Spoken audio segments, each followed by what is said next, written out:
Welcome to Whitetail Rendezvous Podcast. This is Bruce Hutchin, host and executive producer. Each week you will hear tips, techniques, strategies, and personal stories from some of the best and funniest whitetail hunters in North America. Hope you enjoyed today's episode. If you do, tell a friend on social media.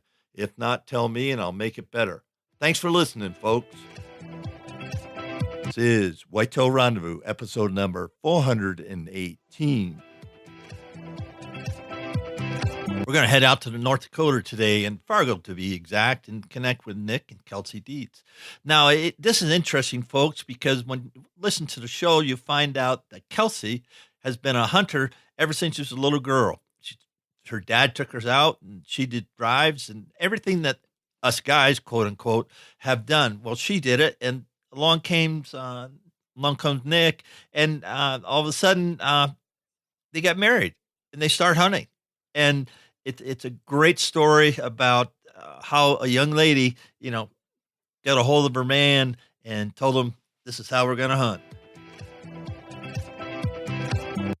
Hi, this is Bruce Hutchin, your host at Whitetail Rendezvous. We're heading up to Fargo, North Dakota, and people might wonder, what are we doing in Fargo? This is a whitetail show. Well, folks, Nick and Kelsey Deutz are going to tell us all about why they live in Fargo and kill some big bucks.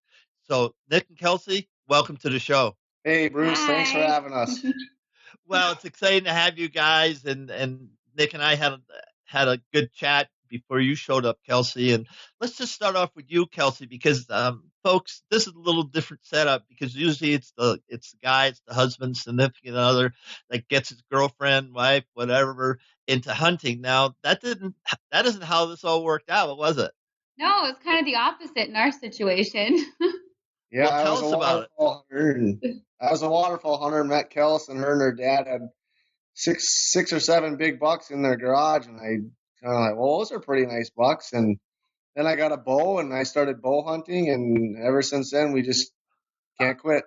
So, Kelsey, talk to me about the hunting tradition with your dad and how you grew up hunting. Yeah, ever since I can remember, 3-4 years old, I was always out hunting with my dad during rifle season, and he always brought me. And back in those days, everybody kind of pushed things, so I would be out there, about the same height as the grass, walking through there trying to push deer out for my dad and uncles and stuff. So ever since then, I did that, and then we practiced shooting when I got older and did the hunter safety, and just kind of went from there. I got a tag, and we were hunting partners from then on. Now, when did you take up archery? That's after I met Nick. He did kind of get me into that. Before, I just rifle hunted with my dad. Okay. So how did that come to be, the archery part?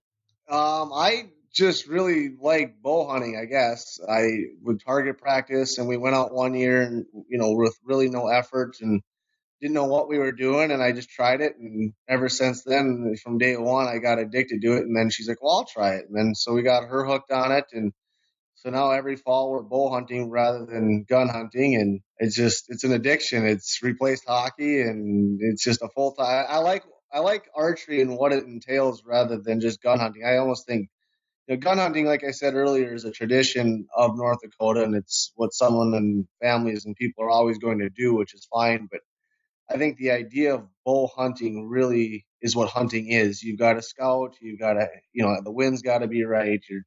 Your stand placement's got to be right. And I mean, these big bucks aren't big bucks for no reason. And it's a cat and mouse game. And you just can't show up one day, and you might be able to just show up one weekend and shoot a big buck. But if you want to do it year over year, you really got to learn your land. You got to manage your deer. You got to, understand how they move throughout your land. And that's kind of what I really liked about the bow hunting aspect of it rather than the hunt. And so that's kind of where we're at today and why we're so addicted to it. Another thing that enticed me to do it as well, though, is the lottery system here. I didn't get drawn one year. So I liked the idea of being able to buy the bow tag over the counter. So I was guaranteed a deer every year, or the opportunity to go hunting every year. So let's talk about that. Nick, we said in the warm-up we were going to talk about out of state. So if somebody wants to come from out of state into North Dakota archery hunting, what do they have to do? Yeah, they can get the tag online, NorthDakotaGameandFish.com to buy the license, or they can pick it up at any game and fish store in North Dakota, like, Fleet Farm or Shields or Cabela's up in Grand Forks.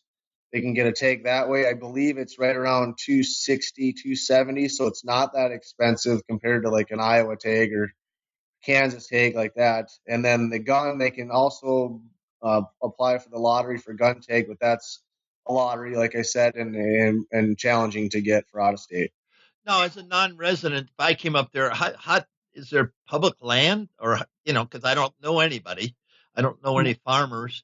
Right. So That is how would you find out the places? Yeah, that is one great thing I think about the North Dakota Game and Fish and its support system for public land and out-of-state hunters. They have a plots program that they have with the farmers. They have, WPA's waterfowl production areas. They got wildlife management areas you can hunt. There's thousands and thousands and thousands of acres in North Dakota that are open to public hunting. And if you find the right spot, there are good bucks. And that's one thing we do is scout public land ourselves, and try to find areas that don't get hunted or have high pressure and find big bucks. It's something I do every year. I usually go north to the Pembina Gorge way up by Walhalla. There's great deer up there, and it's great deer hunting. And it's different country than what I'm used to, too. It's, like we talked about in the pre-show of what the land is like here. It's not like Iowa or Kansas where you got big, thick woods and pinch points and ridges. But if you go north up there, it is like that, and there's some pretty good deer up there. So we try to do that every year, and if we have a good one on our own land, we'll hunt our own land, and if we don't, then we'll try something else like public land. So North Dakota Game and Fish does a great job allowing public hunters to come in. Now, size of the bucks, age class of the bucks. If somebody says, "Hey, I want to go to North Dakota," what could they expect to see? Are we talking 150s? Are we talking 5.5-year-old deer? Kind of talk to me about that. Yeah, like you said earlier, it's not Iowa, it's not Kansas Giants. However, there are a few every year that are that big. On average, you're going to see a lot of 130s, 135s, 140s, that range. And this is kind of our land speaking. And every year we'll have 3 or 4 right around 150, 155, and then you get the 1 or 2 bucks that are pushing, 5.5 years old at 170, 175. Her dad's got, one deer on the wall that's 175 and a bunch of 155, 160s. And same here, we got a couple 160s, 140s. There's good deer. And if managed a little bit better, I think it could be a lot better. And I think the Game and Fish is going that route. Like I said, they went from one extreme to the other. And in 2000, early 2000s, 2005, 6, they were giving out hundreds and thousands of tags, and they've cut that in half now with the lottery system. So the deer herd's coming back. We're starting to see more quality deer. And her dad would be a testament to this because he's been around the land for 40 years on the farm there. He's seen the deer herd, be great. He's seen it be terrible, and now he's seeing it come back. Kelsey, what's the size of the deer that you've taken over, with your dad? The biggest one would be what was that one that I got in 2015? What about the other one? My first one that I got? Yeah, her first one's a 151. She shot that when she was 14 in the youth hunt. So that was the first deer that I ever shot. I think the biggest one was... No way! Yeah, the first one? Deer. Oh, yep. That's cheating. 20 inches wide, 12-inch tines. Oh, my goodness. You're spoiled. I was definitely hooked from there. Wow, you got spoiled early. Holy fright. I did. Yeah, he's even got a summer coat. He's like a blonde, light-colored deer. Nice short hair. It's a gorgeous mount. Oh, good for you. Is that on your website? Yep, yeah, I believe so. It is. Yeah, if you were to pull up the website, it's our senior picture. The senior picture? Yeah. That's kind of cool. Hey, when we're talking about websites and everything, somebody wants to reach out and find about you guys. Where are you on social media, and how do they get to your website? Yeah, our website is traditionshunting.com. We're on Instagram. We don't use Twitter a whole lot, but we do have an account there. But, we post pretty regularly here on Instagram, which is Hunting Traditions is our tag. And then those are really the only platforms we use. We don't have anything else. So, yeah, we're mainly, if they want to, message us on Instagram is probably the easiest way. It's, like I said, it's the most accessible platform out there. It's engaging. The algorithm, that Instagram has come up with to see the content that you want to see is great. You don't get flooded with stuff you don't want to see. So we spend a lot of time there. You know, we do a lot of learning there too. Guys post stuff and talk about things, and you can learn about equipment and the new stuff that's come out on the market and what works for you and what doesn't. And so we're on there quite often if anyone wants to get a hold of us. So let's talk about the rolling hills of North Dakota and how you do stand setup. I mean, that's one of the stand placements, the thing that we talked about in the warm up. And so let's talk about that because, ladies and gentlemen, it's not flat like Nebraska or parts of Kansas, but it's just rolling hills, and there's not a lot of trees. Is that correct? That's correct, and that's exactly what it is. You know, her dad's a cattle farmer, and so we have a lot of pasture land, and he also is an agricultural farmer as well. So there's croplands, and they just tend to find, you know, big marsh grass and you know, rock piles, and they'll sit out in the middle of wherever they feel safe. And you know, we're fortunate to be in the spot we're at where we have a lot of miles where there's no roads. So really the only way to get to the middle of these sections or fields where they tend to hide because they're the safest. You can only get to, you know, by foot or four-wheeler, or if you own the land, obviously. And that's where they tend to hide out. We found out, you know, doing a lot more scouting during bow season or in the summers prior to bow season. And we find that it's not really the trees that are very scarce in North Dakota, but it's the thick grass and the CRP grounds that they tend to hide in. You know, like you said, we don't have the thick timber like Iowa or Illinois. So, and when it comes to, you know, tree stands or ground blinds, you know, we probably have 6 ground blinds to every one tree stand. We just don't use our tree stands often. And, you know, one learning thing we had about last year's tree stand placement was we obviously get our spring, summer, and fall here and winter. And, you know, when the leaves are gone, you almost can't use the tree stand if it's in the middle of the open because there's just no cover. They'll see you plain as day if you end up hunting in the late season. That was one thing I found out about our tree stand placement was the deer could see you from a mile away. No matter what camera you have, if you move and the tree's got no cover, it's a worthless spot. So that was a good learning curve for us there. Another learning incident was, you know, really knowing where their beds are. Because if you can find out exactly where their beds are, you should know where to put your ground blind based off of where they're bedding and where they're eating, especially in the summer, you know, their summer patterns. And North Dakota is one of the earliest seasons opening up September 1st, and you can really catch them in their bachelor groups. They're still full velvet. And if you know where that bedding ground is, you should be able to do a good job of putting your ground blind. And last year, you know, as a prime example of where not to put it, we were probably too close to their bedding grounds, and we just didn't know it. We didn't quite pinpoint where they were bedding. And, you know, after one of our friends did shoot a deer, we found out we were 40 yards from their stand or from their bedding grounds. And we kind of figured that was too close. So this year we kind of got a game plan for where to put it rather than last year, and we hopefully that'll help us put one of our biggest deer down to date. We got a big one on camera here, and we had a shot at him last year, but he blew up this year. He's an 8x6, and he should be a dandy. So Now you told me your hunting area like an hour and a half, hour and 45 minutes away. that is correct. So it leaves us really Man. Friday and Saturday and Sunday nights to hunt is about it. We try to get up there as much as we can. You know, we'll take Thanksgiving off and we'll go up there and spend Thanksgiving with the family and hunt up there. And usually, like I said, the best time to probably shoot a buck during bow season here is that first week of September. So, you know, last year we didn't take the full first week off. And sure enough, on Tuesday and Wednesday nights on daylight, we had 2 of our biggest bucks sitting in front of our camera. So I said to the wife, I said, we're hunting the whole first week this year if we don't have one down on the opening weekend. That's for sure. How do you pull your cards on your camera? When we drive up there, we pull our cards on our camera and then we'll check them at the farm and then, you know, figure out what you want to do. But usually we don't get up there early enough on Friday. So Friday, you just kind of go where the best wind is and hunt that stand. And then Saturday around 11 or noon, I'll check the cameras and then we'll figure something out for Saturday night. It's funny is Moultrie actually sent me a modem, but if you look at the Verizon network in North Dakota, Verizon works everywhere but where I hunt. I shouldn't be laughing, but that's kind of funny. It is funny. You look at the heat map of the red stuff that Verizon has, and the whole state of North Dakota is red, but the one best spot we hunt is no service. So I'm like, well, the modem doesn't do me any good. You know, it doesn't work. Oh man.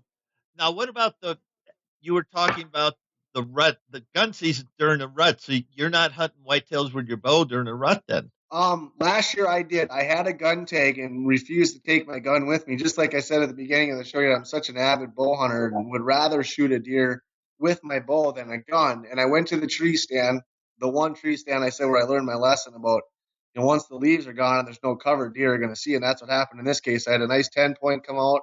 He's probably a 150. And what I thought he was going to do, he did the complete opposite. And I just couldn't get a shot off. And he was only about 40 yards away.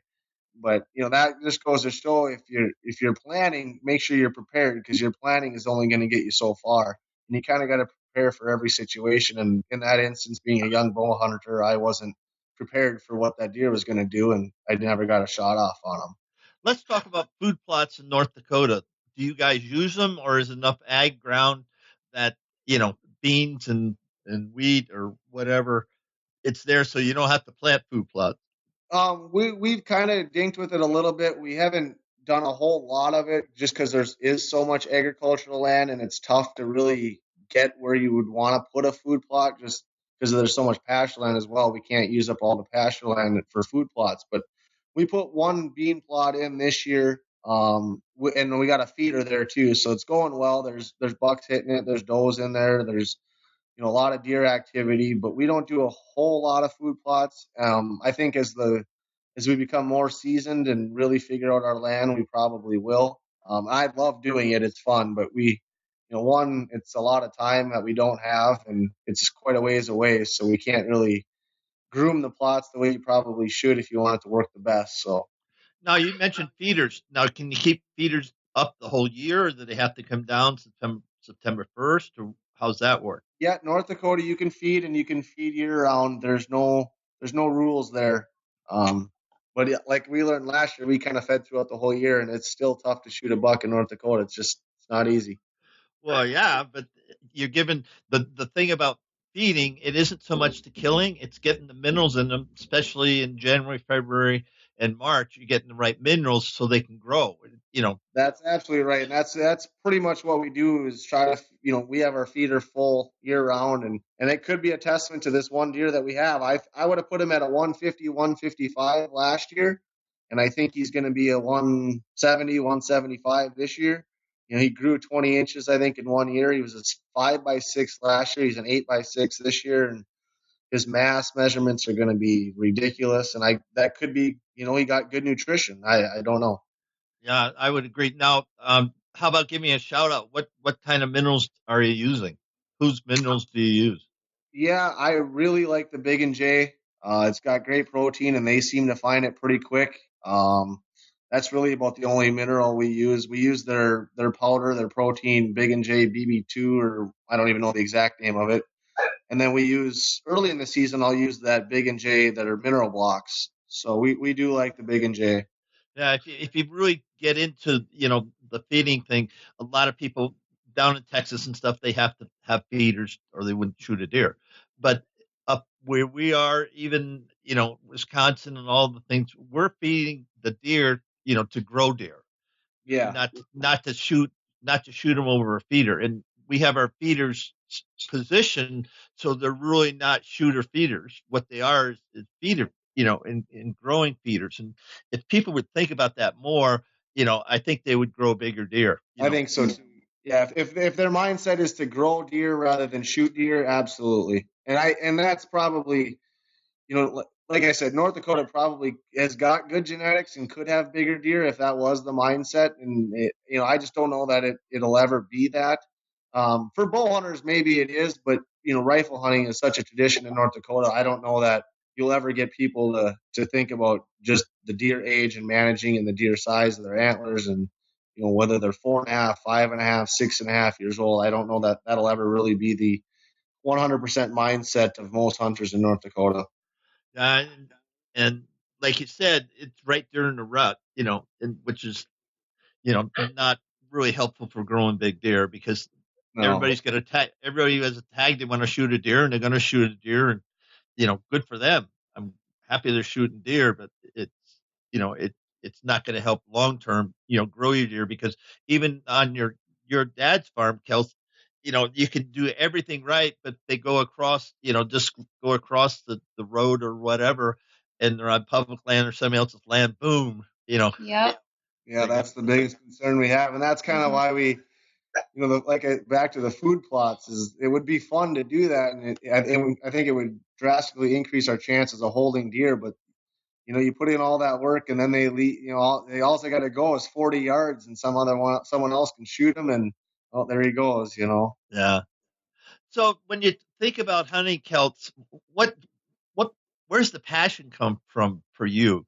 I mean, you've been doing it your whole life, but you're still doing it. You're married to a guy, and you got your kids out there in the blind and everything with you. So talk to me about the passion, and talk to women about the passion, because more and more women are getting into the outdoors, not just hunting, but just in the outdoors entirely. So, where's your passion come from, and what would you say to other ladies about hunting? I think the passion started with just being able to spend quality time with my dad.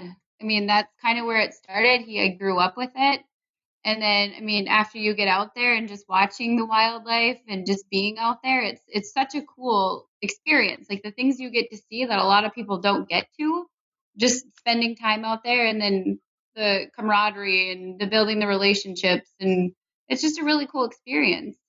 And when you bag and buck, that helps too. But well, yeah, at 14 or 15, that's kind of crazy. So, what would you say to the ladies that are going to be listening to this show, who they really like to get into the outdoors, and they listen to my show as well as others to just get a sense of what other women are saying? So, what would you say to them? Just give it a shot. Don't be intimidated. I know it's kind of a male-dominated thing, but just give it a shot. Ask questions, and just go out there with somebody sometime and see what it's all about.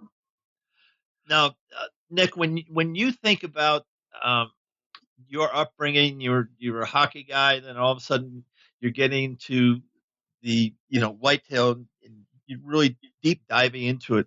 What do you want to say to other guys that maybe don't hunt or haven't thought about hunting, and no matter where they are, because there's a lot of guys that their parents never took them hunting, so they really haven't had anybody say, hey, you should do it because. Your thoughts? Yeah, it's kind of what Kel said is get out there, try it, find someone that knows what they're doing, that's interested in it, and learn from them. Your first experience is always probably going to be your lasting memory, and if they have fun, you like it, it's something that might become an addiction or a great sport or a hobby of yours, whatever it might be.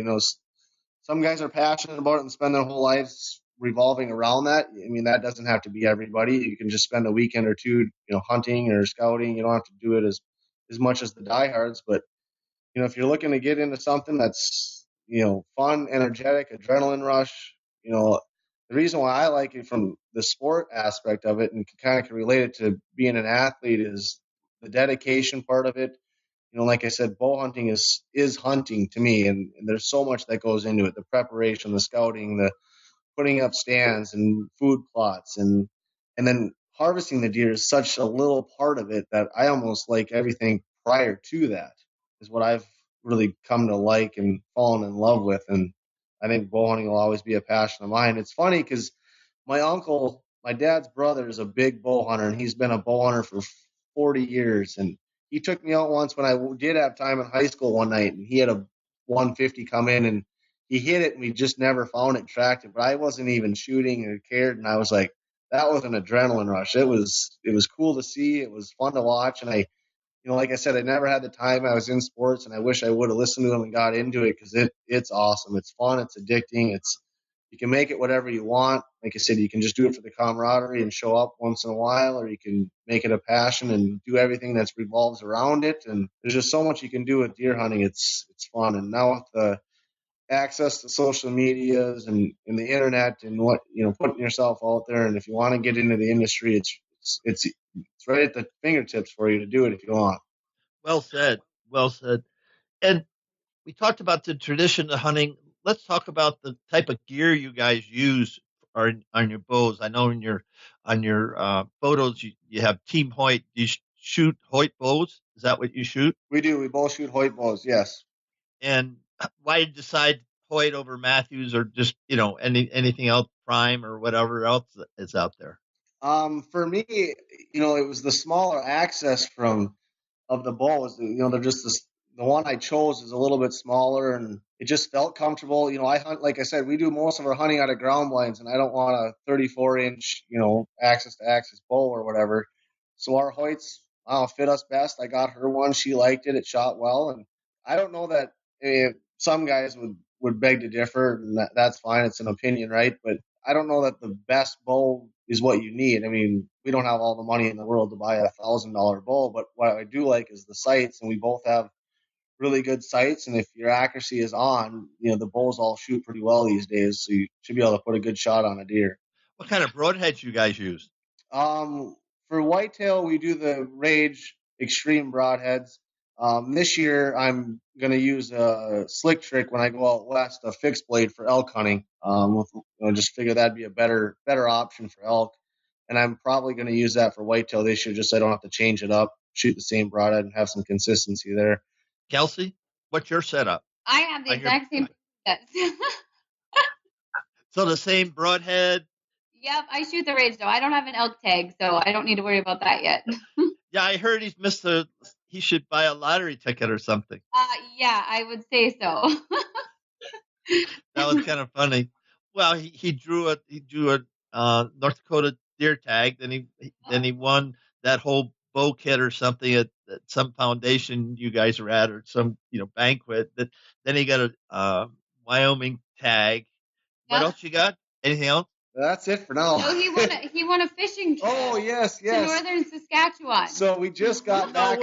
Yes. We just got back 2 weeks ago from a trip, Lawrence Bay Lodge in northern Saskatchewan. It's 1,000 miles straight north of the farm. Oh my goodness! And so it was in an ice fishing tournament last winter, and it was a raffle, and it was a very expensive fishing trip, and I won that for two. So the two of us went up to northern Saskatchewan and did a fly-in 2 weeks. Goodness. Yeah, well, that's kind of cool. On our Instagram page, it was a cool experience. Oh my goodness! Did you catch big Nordens or muskie or walleyes? It was pike northern. Yeah, they were 40, 50 inches. It was. Oh my goodness! It was spectacular. Oh my god, those are big fish. Yeah, it was big. They're big. Oh my goodness. Well, you guys, you're probably going to have a great season then. Hey, let's talk about kids in the outdoors and your support of the kids. Nick was saying that, you helped kids through was it an outdoor foundation? Tell us about that. The Outdoor Foundation is just kind of a foundation that we joined up with and thought we could help out with. Not so much, there's kids involved there as well, but more importantly, with our own two kids and, for the latter, going forward and what the hunting and fishing industry is and where it's going. And you're starting to see a very big decrease or decline in the number of tags being bought or the number of youth getting involved. For the matter of many reasons, whether it's the lack of interest or there's a lot of other things and options out there nowadays for kids. I mean, social media and all these gadgets and games, most people, when they were 10 or 11 or 12, used to come home and swing on a tire swing set. Play outside. Now it's iPads and games and inside. And so I think, for a broader picture that's hurting the industry, both hunting and fishing. I mean, what supports the DNR? What supports all the wildlife management and lands and plots programs that we have in North Dakota and wildlife management areas is licensing and money. And if you're not buying the license, these industries aren't getting the money that they need to fund it, and people aren't going to get paid, or there's not going to be jobs, or whatever it might be. So I think getting the youth involved that way is the biggest reason why we get our kids involved. Really just kind of save the industry, because the older you get, 65, 70, 75-year-old guys physically can't do it anymore. Some can, but most don't. And then if you're not replacing that with your youth, what do you have? You don't have an industry anymore, and you can't support it. People aren't buying licenses. People aren't buying the equipment. I'm sure some states, I believe, have, tax on anything hunting or anything fishing that goes to funding these organizations and programs. And if people are spending their dollar elsewhere, what's going to happen to the hunting and fishing industry? And my brother is a professional angler. It does a very, very good job of getting the youth involved in angling and fishing. He does summer camps at all of his tournaments that he does throughout the Midwest. 40, 50 kids have come to each seminar, gives them rods and reels, teaches them about aquatic nuisances, casting and rods and reels and boating and water and safety. So he's done a great job there, and we kind of want to follow that footprint in the hunting industry. And we just quite haven't figured it out yet and what to do and how to do it. So we're working on it, but that's kind of why we get the youth involved and why we get our kids involved and why we make it about our family, and hopefully it'll make a positive impact on the industry. And I love having them out there with us. It's being in the blind with our 10-year-old, and she's shaking just as bad as I am when a big buck comes out. That's cool. No, I saw her picture. She won some walleye tournament, or she did something. She was getting some kind of reward. What was that? Yeah, about? that was with my brother a couple of weeks ago, and that was like it was Ryder, our little boy, and then Addie was with my brother. It's an young angler tournament, and you get to bring 2 youth with you. And it's an actual legitimate tournament, and you have a weigh in, and the winner gets a boat. Second place gets a bunch of rods and stuff like that. And 3 years in a row, my brother's gotten second place. He keeps missing out on that boat. No way. Addie got the biggest fish of the tournament. It was like a 6-pound walleye. So no way. Yeah, you can see the video on our Instagram page if you want to check it out. It's a pretty good video. Okay, what's your Instagram page again? Traditions hunting or hunting traditions? Hunting Traditions is our Instagram. Yeah, Hunting Traditions. But yeah, there's a video. One of our posts is a video of actually Ryder caught a good walleye too, and Ryder's on there as well. But the one Addie and the biggest fish is pretty cool. Now, did you get a trophy for that, or she got a plaque and an award? And they both got all rods and reels and lures, and they give a good prize. And obviously, first place is a Lund boat with a 25 horse little motor on it. So it's a good tournament for the kids, that's for sure. Hey guys, we're at the time in the show that I like to kind of start to wrap up. And if I came up to you and said, well, tell me about the 3 things I need to know about whitetail hunting. And Kels, why don't you go first, and then Nick, you can follow up. So 3 things about whitetail hunt. And I don't know anything. I'm just a guy going, what are the 3 things that I should really think about? Definitely scouting. I think that would be number 1. Just kind of know where your deer at. Cams, if you can, that definitely helps. Just kind of getting your spots ready, being ready for any shot that you need to take. Those are about the biggest things for me. By shots, you mean your firing lanes or shooting lanes? Yeah, out of your blind or stand, just to make sure that you can get any angle, because you never know where they're going to come from. Okay, Nick? Yeah, just expect the unexpected, I would say, and make sure you've planned and prepared, for every hunt. And the scouting, like she said, is number 1. I'm so big on scouting, where you're going to put your stand or where you're going to put your ground blind, and then using your trail cameras to figure out, if you've got one but you can't see him during daylight, or he shows up when it's just too dark to see, where is he coming from? Your trail cameras can tell you so much information. And don't use just one trail camera. Use 2 or 3 for where they're coming from, where they're leaving, when they show up, when do they leave. The trail camera's got so much information. Pressure, if you follow pressures in the weather and temperature, when is that deer moving, when is he not moving, and then wind. Obviously, don't forget about playing wind direction, because those deer can smell. Now, in North Dakota, you just mentioned, we talked about trail cameras. Now, do you have to put them up on posts? Because you don't have a lot of trees. So where do you put your trail cameras? I hammer in a lot of fence posts. All right. That's what I thought. But I want to, some people, that's a foreign thing for them, because there's a zillion trees on their farm. And so they don't have to worry about that. But if you're out in the flatlands or the rolling hills, you have to put in fence posts, right? Yeah, you put in the green little fence posts, you hammer it in, you tie your camera on there, and it seems to work just fine for us. Yeah, and the deer don't care. No. They some of them will put their nose right on it, and they know it's there, but it doesn't scare them. They keep coming back. They keep looking at it, and as it sits there longer and longer, I think they just say, "Oh, it's just there." It is what it is, and that goes to putting up blinds too.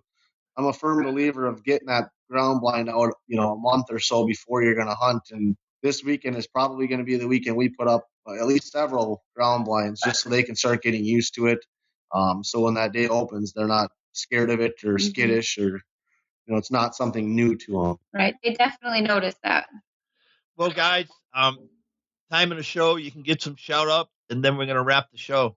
Yeah, we'd just like to say thanks to our parents. It's kind of why we're here and why we're involved in the industry. And definitely my dad. I don't think either one of us would be sitting here talking to you if it wasn't for him. Yeah, he's a legend when it comes to hunting deer, and he's shot some really big ones, and it's fun to learn and talk to him. It's a guy that knows the land over 40 years of experience. You can learn something new every day.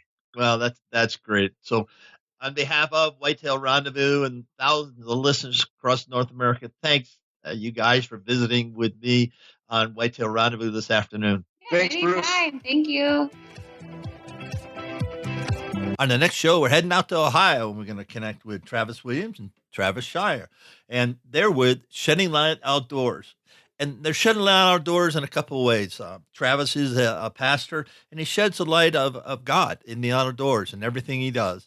And the other thing, they shed light on the tips and techniques, which makes them successful whitetail hunters. Sit back, relax. It's going to be a fun show. Thanks for joining us. Be sure to tune in tomorrow for another episode of Whitetail Rendezvous, where you can listen and learn from the experts so you can be more successful on your next hunt.